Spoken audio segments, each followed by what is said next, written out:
Hello my dear friends, how are you all. आज हम class 5 Bal Bharati science का chapter our earth's natural satellite ये पढ़ने वाले हैं। इससे पहले कि स्टार्ट करें, जल्दी से मेरा चैनल सबसे पहले सब्सक्राइब कर दीजिए ताकि कोई भी इम्पोर्टेंट चैप्टर आप मिस ना कर दें। आइए हम लोग चैप्टर स्टार्ट करते हैं। In class 4 we have read about the earth, the planets and the season. आप सबको पता है अर्थ के अलावा प्लैनेट्स हैं, अर्थ कैसा प्लैनेट है, और अर्थ पे एयर है, वाटर है, जिसकी वजह से सीजन्स भी होते हैं, सब कुछ होता है। ठीक है, क्या चैप्टर का नाम है? Earth's natural satellite. सैटेलाइट क्या होती है? सैटेलाइट वो होती है जो हमारी अर्थ के चारों तरफ चक्कर काटे। जैसे हमारी अर्थ भी सन के चारों तरफ घूमती है, ऐसे ही हमारी अर्थ के या कोई भी प्लैनेट के चारों तरफ जो घूमे, चक्कर काटे, उसको सैटेलाइट कहते हैं। सैटेलाइट नेचुरल मतलब भगवान की बनाई हुई भी हो सकती है और हमारी खुद की मैन मेड बनाई भी हो सकती है। आइए पढ़ते हैं। हम पढ़ेंगे मून, जो कि नेचुरल सैटेलाइट है, और दूसरी सैटेलाइट्स के बारे में। अर्थ सन के राउंड घूमती है, मून अर्थ के राउंड घूमता है। मून अर्थ के सबसे क्लोज, सबसे पास नेबर है स्पेस में। स्पेस में हमारी अर्थ के सबसे पास जो कोई उसका पड़ोसी है वो है मून। मून अर्थ की नेचुरल सैटेलाइट है। सैटेलाइट वो ऑब्जेक्ट है जो किसी प्लैनेट के आसपास घूमता है। Why does the moon shine? Moon shine क्यों करता है? ये आप सबको बहुत बेसिक ही है, इस चैप्टर में कोई वैसा नहीं है, सब पता ही होंगी चीज़ें, फिर भी हम लेते हैं। फुल मून बहुत ब्राइट चमकता है। एक हेवनली बॉडी है जो रात में स्काई में दिखती है। हेवनली बॉडी क्या होता है? हेवनली बॉडी जो भी स्पेस में जितनी भी हमारी ऑब्जेक्ट्स हैं, बड़े छोटे, सबको हम हेवनली बॉडीज़ कहते हैं, क्योंकि सब बहुत बड़ी बड़ी होती हैं ज़्यादातर। ठीक है, चाहे प्लैनेट्स हो गए, स्टार्स हो गए, ठीक है, उनकी नेचुरल सैटेलाइट्स हो गई, सही सब चीज़ें हम हेवनली बॉडीज़ में काउंट करते हैं। It does not have any light of its own. इसकी खुद की कोई लाइट नहीं होती। But shines because it reflects the light of the sun. लेकिन ये फिर भी शाइन करता है क्योंकि इस पर धूप पड़ती है, सन की लाइट पड़ती है इस पर। जैसे कि धूप में आपने देखा होगा, कभी आपने देखा है कभी कोई कमरा है और कमरे में एक छोटी सी कोई विंडो है, तो विंडो से थोड़ी सी धूप अंदर आ रही है, बाकी कमरे में अंधेरा है, लेकिन विंडो से थोड़ी धूप अंदर आ रही है, तो उस पोर्शन में रोशनी आ रही है। ऐसे धूप पड़ती है चाँद पे तो चाँद का सरफेस चमकता है। ठीक है। It is smaller than the sun though it appears to be the same size. Moon sun से बहुत छोटा है, लेकिन हमें देखने में ऐसा लगता है दोनों सेम है। वो इसलिए क्योंकि मून बहुत पास है हमारे और सन बहुत दूर है मून के कंपैरेटिव, इसलिए सन छोटा दिखता है। सन बहुत बड़ा है मून से, पर वो सेम साइज़ के इसलिए दिखते हैं क्योंकि मून पास है सन से। मून का डिस्टेंस 3,84,400 किलोमीटर अवे है अर्थ से। It is smaller than the earth. Moon earth से भी छोटा है। मून अर्थ की नेचुरल सैटेलाइट है। अब मून की सरफेस कैसी है? The surface of the moon is rough, बहुत ही खुरदरी सी, ऊबड़ खाबड़, ऊंची नीची टाइप की है। It is made up of great plains and huge mountains. कहीं बहुत प्लेन है और कहीं बहुत ऊंचे माउंटेन्स भी हैं। There are big round holes called craters on the moon. Moon की सरफेस पे बहुत सारे गड्ढे, बहुत सारे हॉलोज, छेद जैसे भी बड़े बड़े छोटे छोटे बहुत सारे हैं। ये क्रेटर्स कैसे बने? ये क्रेटर्स शायद कोई बड़े पत्थर या जिनको मेट्रॉइड्स कहते हैं जो स्पेस में घूम रहे हैं, ये मून की सरफेस से टकरा जाए तो उससे ये गड्ढे बने हुए हैं। The surface of the moon is cared with millions of craters. इसलिए मून की सरफेस पे इनके आप निशान देख सकते हैं, बहुत सारे क्रेटर्स भरे हुए हैं। The rocks that were brought back to Earth by astronauts tell us that the surface of the moon is covered with dark grey dust. कुछ एस्ट्रोनॉट्स जो मून पे गए हैं, वहाँ से जो सैंपल्स, जो रॉक्स के, सैंड के, सॉइल के लाए हैं वो वापस मून की सरफेस से। उससे हमें ये पता चला कि मून की सरफेस, उनकी स्टडी करते हैं साइंटिस्ट लोग, डार्क ग्रे डस्ट से बनी है या भरी हुई है। द मून इज़ अबाउट इतने 4,500 million years old, the same age as of earth. Moon भी अराउंड 4,500 मिलियन ईयर्स पुराना है, जितना अराउंड अर्थ है। अब मून के phases. The different shapes of the moon as visible from the earth are called its phases. जो हम अर्थ से देखते हैं और हमें बहुत सारे अलग अलग मून की शेप दिखती हैं रोज़ ही, कभी छोटा दिखता है, कभी बड़ा, कभी बहुत बड़ा, कभी नहीं दिखता है। ये सब फेजेस होते हैं मून के।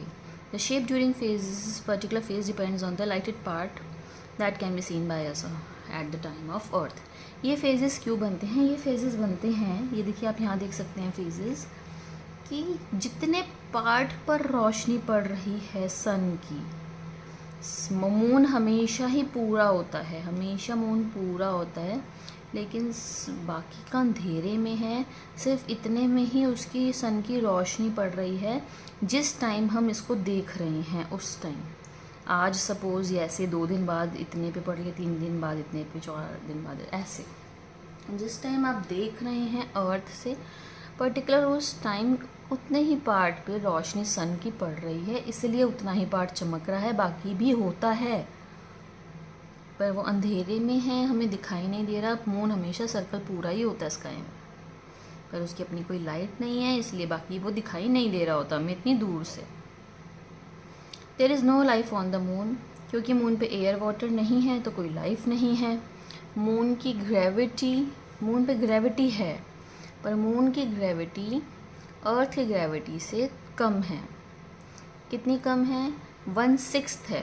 फ्रैक्शंस आप लोग ने पढ़े हैं या नहीं पढ़े हैं? नहीं पढ़े हैं तो पढ़ेंगे अभी मैथ्स में, आप मेरी वीडियो देख सकते हैं फ्रैक्शन वाली। 1/6 मतलब अर्थ से की आधी से भी कम, 1/6, ठीक है। On the moon you can easily lift objects that are too heavy for you to lift on the earth. जो अर्थ पे बहुत भारी होंगे उठाने, वो मून पे आप इजीली उठा सकते हो। There is no layer of atmosphere surrounding the moon surface. जैसे अर्थ की सरफेस के चारों तरफ एक लेयर है जिसको एटमॉस्फेयर कहते हैं, जो अर्थ को प्रोटेक्ट करती है, मून के आसपास ऐसी कोई लेयर नहीं है। The side of the moon facing the sun is extremely hot and the side away from the sun is too cold to support life. अब जिस पे धूप पड़ रही होती है मून की साइड पे, वहाँ बहुत ही, क्योंकि कोई एटमॉस्फेयर तो है नहीं, तो बहुत ही गर्म हो जाता है, और जहाँ नहीं पड़ रही होती है वहाँ पे बहुत ही ठंडा हो जाता है कि लाइफ वहाँ पर सपोर्ट कर ही नहीं पाती है। इतना ठंडा और इतना गर्म हो जाता है कि लाइफ पॉसिबल नहीं हो पाती है। In the absence of air no sound can be heard on the moon. अब जब एयर ही नहीं है तो एयर ना होने की वजह से हमें मून पे कोई साउंड भी सुनाई नहीं देती, क्योंकि साउंड भी एक जगह से दूसरी जगह ट्रैवल एयर की वजह से ही कर पाती है।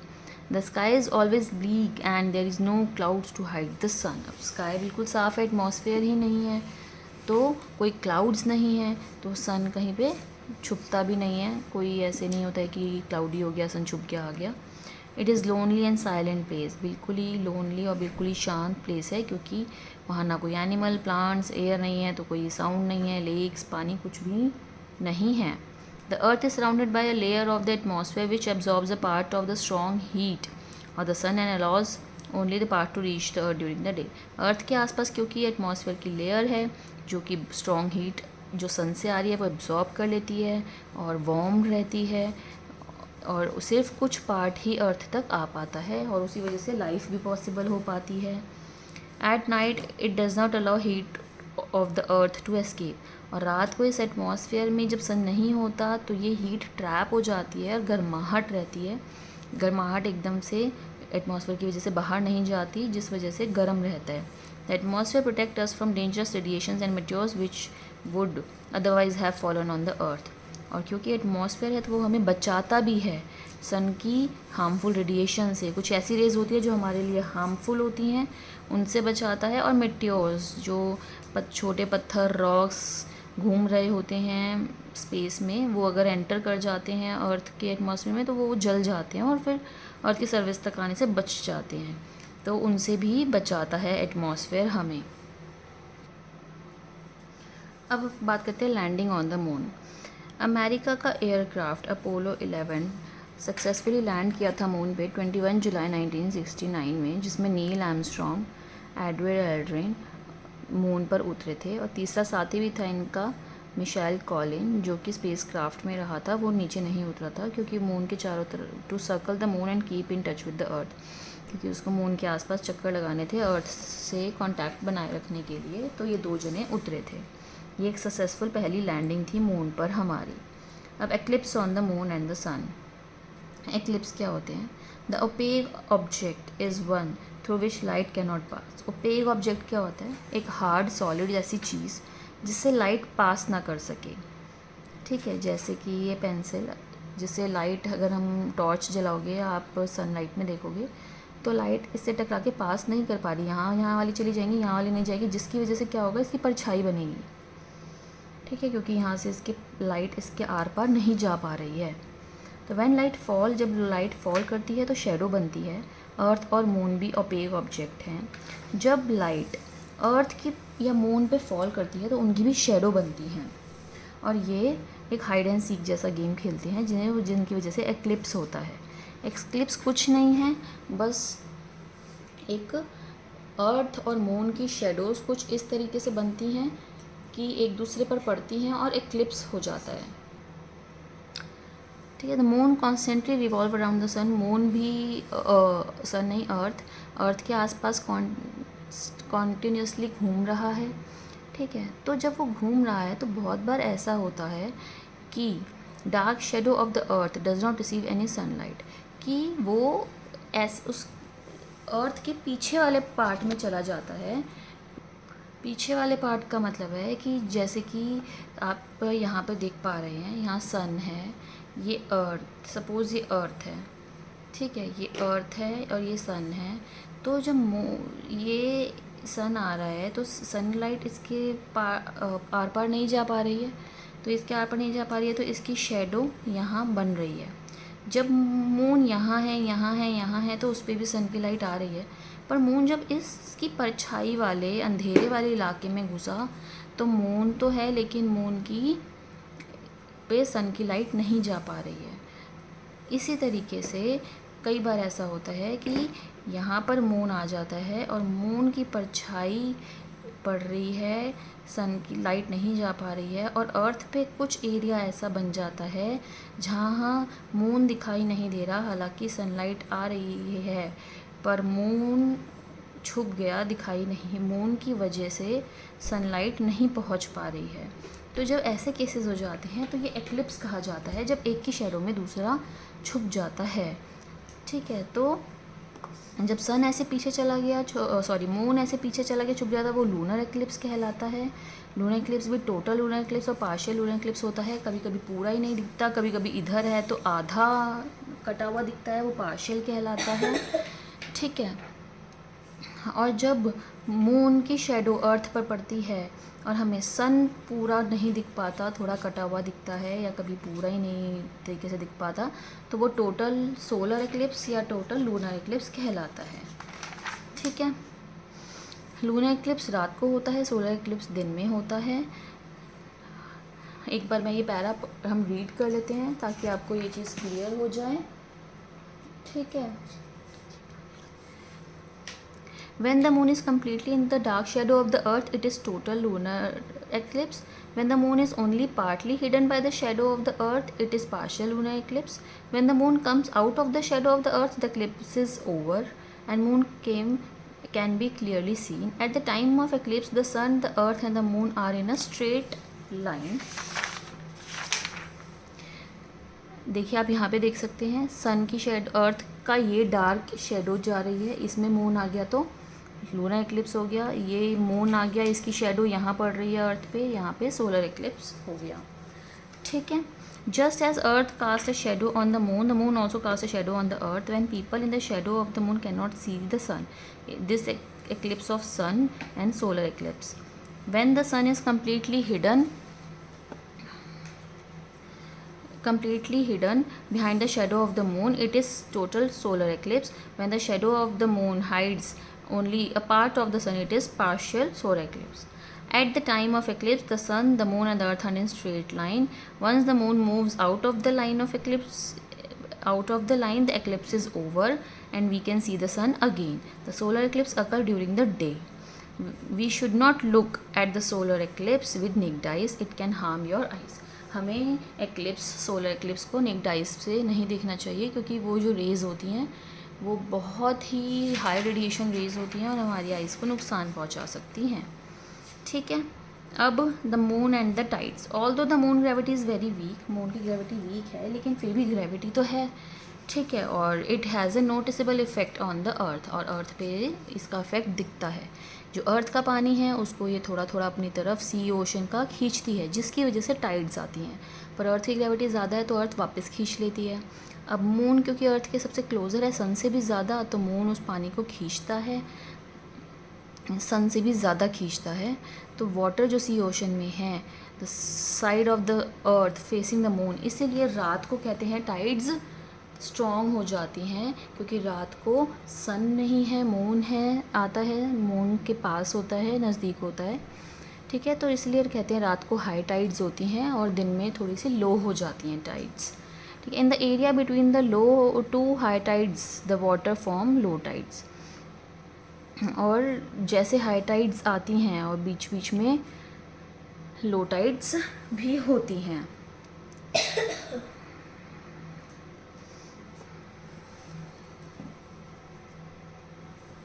The rotation of the earth causes 2 low tides every day. अब अर्थ की रोटेशन इस तरीके से होती है कि भाई सुबह हाई टाइड है, रात को हाई टाइड है, पर बीच में लो टाइड भी आती हैं. हर दिन में 2 लो टाइड्स भी होती हैं. रोटेशन इस तरीके से होती है. The intensity of the tides very with the phases of the moon. The highest tides occur at the time of new moon and full moon. ठीक है. तो जो अर्थ की रोटेशन इस तरीके से है कि 2 लो टाइड्स भी हर एवरी डे होती हैं. जो इन टाइड्स कितनी हाई होंगी कितनी लो होंगी ये डिपेंड करता है फेजेस ऑफ द मून. जब फुल मून या न्यू मून होता है तब टाइड्स सबसे हाईएस्ट मानी जाती हैं. अब आर्टिफिशियल सैटेलाइट. अभी तक हम नेचुरल सैटेलाइट पढ़ रहे थे, सब कुछ मून के बारे में. हम आर्टिफिशियल सैटेलाइट पढ़ेंगे.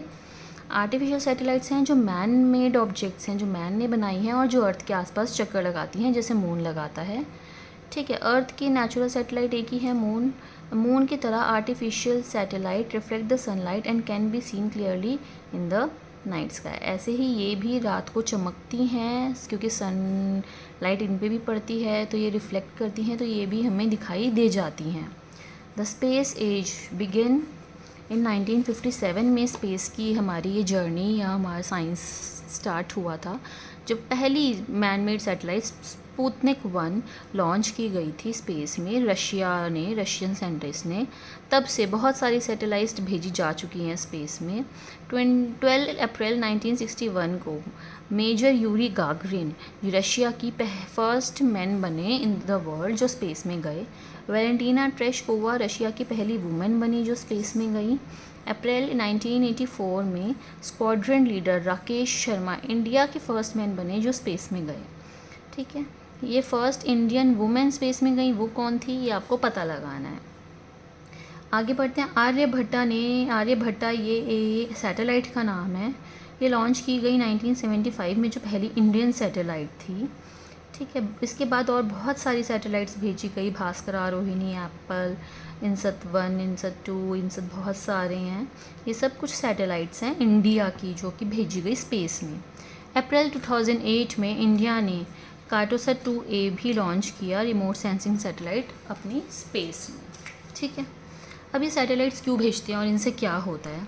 एक रॉकेट यूज़ किया जाता है जो कि लॉन्च लेके जा पाए हमारी सैटेलाइट को स्पेस में.